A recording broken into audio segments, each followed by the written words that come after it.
ပရိသတ်များအားလုံးပဲမင်္ဂလာပါရှင်။ကျမတို့ရဲ့ channel လေးကနေစာရေးသူဖေသိမ်းရေးသားထားတဲ့အဲဖုတ်ကောင်ဆိုတဲ့ဇာတ်လမ်းတူလေးကိုဖတ်ပြပေးသွားမှာပဲဖြစ်ပါတယ်ရှင်။လူပွေလူရှုပ်လူညာတို့ကတစ်ဖက်လူရဲ့ပြောကွက်ဟာကွက်ကိုကြည့်ပြီးပွေရှုပ်လိန်ညာတက်ကြတယ်။တခါကသီးခံခြင်းတရားနဲ့ပြည့်စုံတဲ့အလွန်ရိုးသားတဲ့တတိဥရှိယိုတယောက်လမ်းလျှောက်လာစဉ်နောက်မှလူစိမ်းတအူမရောက်မလဲနဲ့ကတ်လိုက်လာနေတယ်။အဖဘာကြောက်ပြောက်လို့လဲ။ငါသမီးဖို့ဝဲလာတဲ့ကြောက်စိမ်းတုံးလေးကြောက်ပြောက်သွားလို့ကြောက်စိမ်းဆိုပါလား။ကျုပ်ကိုရှာပေးမယ်လေ။အေးကွယ်ရှာပေးပါအောင်။သူ့ကြောက်စိမ်းကိုငါဥအောင်ရှာပြီးဝှက်ထားလိုက်မယ်။လူစိမ်းတဲတဲမဲမဲရှာနေစဉ်ဟောပြန်တွေ့ပြီ။အဖခုထိမျက်စိကောင်းတော့မယ်နော်။အေးမျက်စိကောင်းဆိုအဘဆေးလိမ်လည်းမတော့အရက်လည်းမတော့လူငယ်တွေနဲ့ပြန်ပြီးအနှစ်ဖားထုတ်ခဲ့တာကွအဘကိုကြုတ်လေးစားပါတယ်ကဲသွားလိုက်အောင်မယ်အဘနေအောင်ဟိုမှာစင်းအဘမျက်စိကောင်းနေဆိုပြီးစင်းတကောင်လုံးတောင်မမြင်တော့ဟိုမှာမဲနဲ့ဒီဘက်လာနေပြီဟာအလန့်တကြားကွာအဲ့ဒါကောင်းရုပ်လေးကြီးဟာစင်းပြစင်းဒီကောင်ဇွေတင်းညင်းနေပုံထောက်တော့အလန့်တကြားလုပ်ပြီးငါးစီယာကြောက်စိမ်းလုံးကိုနှဲ့မနုနဲ့တို့တယ်တတိထားနေမှာပဲလူစိမ်းကစင်းကြီးပါဗျလောင်းတောင်လောင်းလိုက်ခြင်းနဲ့တထေးကြီးကလည်းဘာကြည့်လောက်မလဲထုံးခွေကြည့်လားထိတ်ထိုးကြည့်လားလူစိမ်းနဲ့တထေးတို့နှစ်ယောက်တယောက်တစ်ခွင်းပြောနေကြတယ်ဒါကလေးကစားတာမဟုတ်ဘူးဗျလောင်းရင်ခေါင်းဖြတ်ကြီးလောင်းမယ်ဒီမှာကျုပ်ကရှုံးရင်လက်ဆင်းခံမယ်ဗျာတထေးကစဉ်းစားရင်အဲ့ဒီကောင်ငါတီးခံနိုင်မှုကိုစမ်းတာနဲ့တူတယ်ငါရဲ့ကျင်နာမှုကိုပြတ်မှာပဲကဲကွာခေါင်းဖြတ်ကြီးလောင်းခြင်းလဲလောင်းလိုက်ကျုပ်ကခေါင်းဖြတ်ခံရမှာကြောက်တာတဲ့ခေါင်းကိုစင်းနေမှာကြောက်တာဟောစင်းလာနေပြီပြေးမကြမီသူတို့ညင်းကုန်နေတဲ့ပြဿနာမှာအပြေပေါ်သွားလေတယ်လူစိမ်းဟာကောင်းရုံးလေးကြီးပဲအပန်းနိုင်တယ်ကဲကျုပ်ကောင်းကိုဖြတ်ပြီးတော့အိုးမဖြတ်ပြရစေနဲ့ငါပျော်စီပြက်စီသဘောနဲ့ဒါကလေးကစားစရာမဟုတ်ဘူးဗျအခုကျုပ်ကောင်းကိုဖြတ်ပါမဖြတ်ပါဘူးကွာငါရဲ့ကျင်နာတနာမှုနဲ့အနံယူရစေဘာကျုပ်ကိုကျင်နာတနာတယ်ဟုတ်လားဘာရမလဲကျုပ်ကောင်းကိုဖြတ်ရမယ်မဖြတ်ပြရစေနဲ့ပြောရင်လှဲ့ထွက်သွားမယ်လုံနေတော့လူစိမ်းကဟဲ့ဘဲလဲဒုက္ခပါပဲခမမဖြတ်ရင်ဒီအမှုကိုမြို့တော်ဝန်စီသွားတင်ပြမယ်လာလိုက်ခဲ့မြို့တော်ဝန်စီရောက်တော့သူတို့အမှုကိုတင်ပြကြတယ်မြို့တော်ဝန်ကဟုတ်သားပဲဒီလောက်တည်ခြင်းနဲ့မသားသူကောင်းကိုဖျက်လိုက်ရုံပေါ့တထေးရအိုးဝါရင်းကြီးပါကျုပ်ကဖះတရားနဲ့မဖြတ်ပြစေနဲ့လူစိမ်းကကျုပ်ကလည်းတေးရဲလို့လောင်းတာကဲဗျာဖြတ်ပါမြို့တော်ဝင်ရလဲတဲဒီမသားတထေးမဖြတ်ဝင်ကျုပ်ကဖြတ်မယ်လူစိမ်းကဟာဘဲဖြစ်မလဲမြို့တော်ဝင်လူတက်မှုဖြစ်မှာပေါ့မြို့တော်ဝင်နဲ့မဆိုင်ပါဘူးတထေးကြီးနဲ့လောင်းတာပဲဟာမြို့တော်ဝင်ကဒီလိုဆိုကဲအမိန့်ချမယ်တထေးကြီးကအခုသူ့ကောင်းကိုမဖျက်ချင်သေးရင်နောက်ကိုအချိန်မရွေးသူ့ကောင်းကိုဖျက်နိုင်တယ်ဒါကြောင့်သူ့ကောင်းကိုတထေးကြီးပိုင်းစေလူစိမ်းကကြက်ပြီဒါတရားတော်ဆုံးဖြတ်ချက်ပဲကဲကျုပ်သွားမယ်မြို့တော်ဝင်ကတထေးကြီးကလည်းဒီယူနေမှာကြုံရပါလေဗျာသူနဲ့ထက်တွေ့နေမှာဆိုလို့ဖြည်းဖြည်းမှပြန်တော့မယ်တထေးကြီးဟာစိတ်သက်သာရာရသွားကအချိန်အတော်ကြာမှအိမ်ကိုပြန်လာခဲ့တယ်အိမ်ပြန်ရောက်တော့အိမ်ဦးခန်းမှာအခန်းသားထိုင်နေတဲ့ကိုလူစိမ်းကိုပြန်တွေ့နေလေတယ်တထေးကြီးကအလိုဟေးဘယ်လိုလဲကွာမင်းဒီလိုပါမြို့တော်ဝင်ရဲ့ဆုံးဖြတ်ချက်အတိုင်းကျုပ်ကောင်းကိုတထေးကြီးပိုင်တဲ့အတွက်ကျုပ်ကောင်းကိုအစာအာဟာရကြည့်ဖို့တထေးကြီးတောင်းဝင်မယ်လာပြန်ပြီတမျိုးတ တထေးရစဉ်းစားရင်အေးလေမင်းတယောက်အတွက်တို့အိမ်မှာကျင်းမွေးရတာဝင်မလေးပါအောင်တထေးကြီးလည်းလူစိမ်းကိုစကားပြောပြီးသူ့သမီးကိုလှမ်းခေါ်လိုက်တယ်သမီးရေသမီးအောင်မရှင်းဖေသမီးနဲ့ကြီးတော်ကြီးတို့ဟောဒီရွှေရဲတဲ့ကိုအခခံလိုက်ကြကွကိုရွှေဧည့်သည်လည်းတထေးကြီးရဲ့သမီးပြိုအောင်မကိုမြင်တာနဲ့ငါကတထေးသမက်ဖြစ်ရအောင်ပါတကားထိုနေ့မှစပြီးကိုရွှေဧည့်သည်ဟာအိမ်ဦးကမ်းမှာပွဲတော်တင်ရင်စိတ်ကူးရင်လည်းရှိတယ်ငါနှမလေးကတဲပြီးအပြုစုကောင်းတာကိုလူစိမ်းဟာတထေးသမီးအောင်မကိုရီးတဲ့တဲ့ပြောလိုက်တယ်ဒီမှာကြီးတော်ရင်ဒီဧည့်သည်ကလည်းတမျိုးကြီးပဲစုံစမ်းကြည့်ပါဦးအောင်မပြောလိုက်တာကြောင့်ကြီးတော်ကြီးကလည်းကိုရွှေဧည့်သည်ကိုသွားပြီးစကားပြောလေတယ်မောင်ရင်ကဘယ်ဟာလဲကွကျုပ်ကအင်းဝိဇ္ဇာတဝိဇ္ဇာဆရာညန်းဆိုတာကျုပ်ပဲအခုတထေးနဲ့ကျုံနဲ့အခရထိုးပြီးတကောင်းမမို့လာတာပြီးတော့ကျုပ်ကဘေးရင်လက္ခဏာရေရလဲကျွမ်းတယ်ဟုတ်လားကျုပ်ကိုလည်းကြည်စမ်းမအောင်ဆရာလေးရဲ့ကြီးတော်ကြီးလည်းကိုရှိဧည့်သည်နဲ့စကားကြသွားလေတယ်ဘေးမှာကြည်နေတဲ့အုံမတယောက်တော့ဒုက္ခပါပဲကြီးတော်ကြီးအားကိုကမှသူ့ဘာဝန်လုံးနေပြီကိုရှိဧည့်သည်ဆရာလေးကတထေးကြီးအိမ်မှာပို့ပြီးဆိုပြေနေလေတယ်ကိုရှိဧည့်သည်အိမ်ဦးကမ်းမှာထိုင်ရင်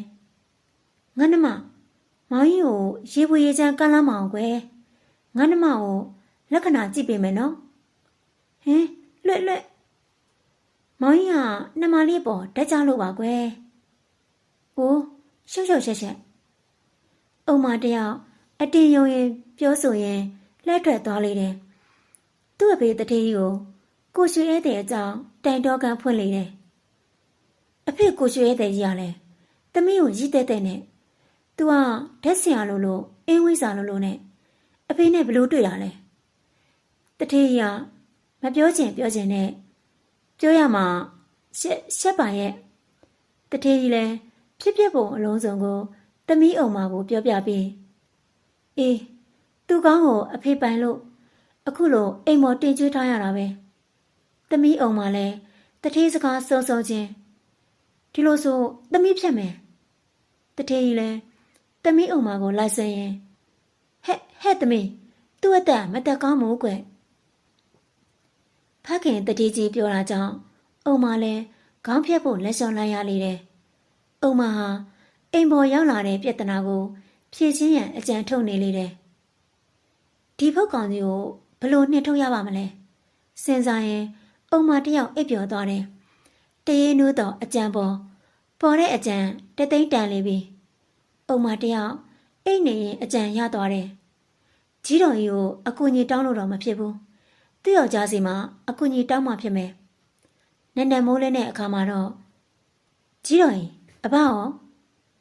လေတော့ကိုသွားမလို့တဲ့အဲ့လိုပြန်ပြောလေတယ်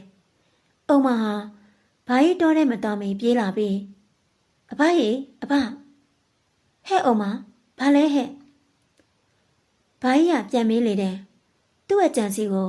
ဘာကြီးကပြောပြလိုက်တယ်ဒီအတွက်ကုညီပါနော်ဗျငါထင်သားပဲဒီကောင်ဆရာညာမမဟုတ်ပဲဆရာညာပဲသမီးအကြံကိုအဘတော့ကြိုက်လိုက်တာကွာကဲသမီးချိန်ထားတဲ့အချိန်ကိုရောက်အောင်လာခဲ့မယ်သွားတော့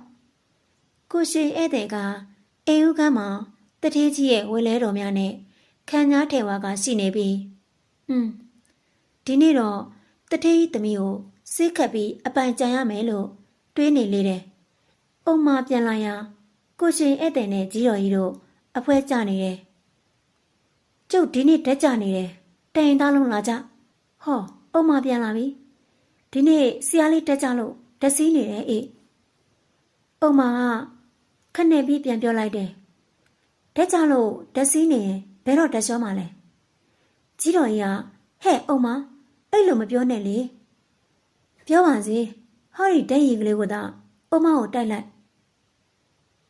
ကြီးတော်ကြီးကအုံမကိုပေးရင်ရော့အုံမတောက်လိုက်ကြီးတော်ကြီးကလည်းအတင်းတိုက်နေတာပဲအောင်မီ အောင်မီကိုရှင်ဧည့်သည်ဟာအောင်မီထားအောင်ရင်ဒီနေ့ငါတက်ကြတဲ့နေ့မှာငါတက်ရည်တောက်မိတာနဲ့မတက်ဖို့တက်စီးပြီးတက်လိုက်ရမယ်တွေ့ရင်ပျော်နေလေတယ်ကဲတထေးဒီနေ့ကျုပ်တက်ကြနေတယ်တခန်းဝင်ကြမယ်အုံမာကထားပြီးဟုတ်တယ်အခုကျမတက်စီးနေပြီဆရာလေးနဲ့တူတခန်းဝင်ကြမယ်တခန်းမဝင်ခင်တက်ကြတဲ့နေ့မှာအဖေကျမကိုအမွေပေးရမယ်ဟောဒီဆရာလေးကိုအမွေပေးရမယ်ဟဲငါစီးခတ်လိုက်တာတဲဆမ်းပါလားကောင်မလေးငါနဲ့တခန်းဝင်မဲတဲ့အခုတည်းကအမွေတောင်းနေပြီတထေးရ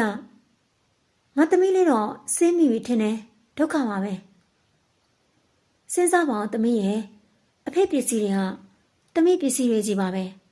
ဒါပေမဲ့အုံမဒါပေမဲ့တွေဘာတွေလုံးမနေနဲ့မပေးချင်နေပါသမီးကရွှေငွေရတနာမတ်တာမဟုတ်ဘူးသမီးကဟောဒီဆရာလေးကိုမတ်တာဆရာလေးမှဆရာလေးပဲ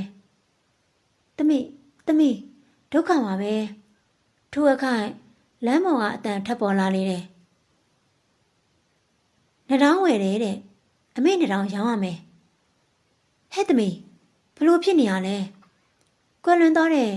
မိခင်ရဲ့နှတောင်းကိုမရောင်းပါနဲ့သမီးရဲ့ကြီးတော်ရင်အဲ့ဒီအသေးကိုခေါ်လိုက်ဈေးတဲ့ရောက်တဲ့အခါအုံမာကနှတောင်းဝယ်တယ်ဆိုဈေးတဲ့ကမဟုတ်ပါဘူးခင်ဗျာနေရွက်နဲ့နှကောင်ဝဲတာပါခင်ဗျဘာနေရွက်နဲ့နှကောင်သိပါဦးနှတောင်းလိုနှကောင်လိုနဲ့လူနေရွက်နဲ့နှကောင်လူနေရွက်တစ်စုံကို1000နှကောင်တစ်ခုကို900နဲ့ဝယ်ပါတယ်ဟဲအံ့ဩစရာပဲဈေးကတဲရပါကလားဘာဖြစ်လို့ဈေးကြီးပေးဝယ်ရတာလဲကျုပ်ကကဝေးစရာမှော်ဝဲစားဗျကျုံမွေးထားတဲ့တက်စီတွေကိုကျွေးဖို့လေဘာတက်စီဒီလိုဆိုကျုပ်တို့အိမ်ကဟောဒီဆရာလေးရဲ့နေရွက်နဲ့နှာခေါင်းကိုဖျက်ရောင်မယ်တိတ်ကောင်းတာပေါ့နေရွက်ကလည်းကြီးကြီးနှာခေါင်းကလည်းကြီးကြီးဟေးငါနဲ့ပါဆိုင်လဲဆိုင်နေရှင်ဆိုင်နေရှင်ကောင်းကိုကျမဖေပိုင်နေဆိုလို့ကျမအမွေတောင်းပေးပြီရှစ်လို့ဖုတ်ကောင်ကြီးကိုအိမ်မော်တင်ကျွေးထားရတာ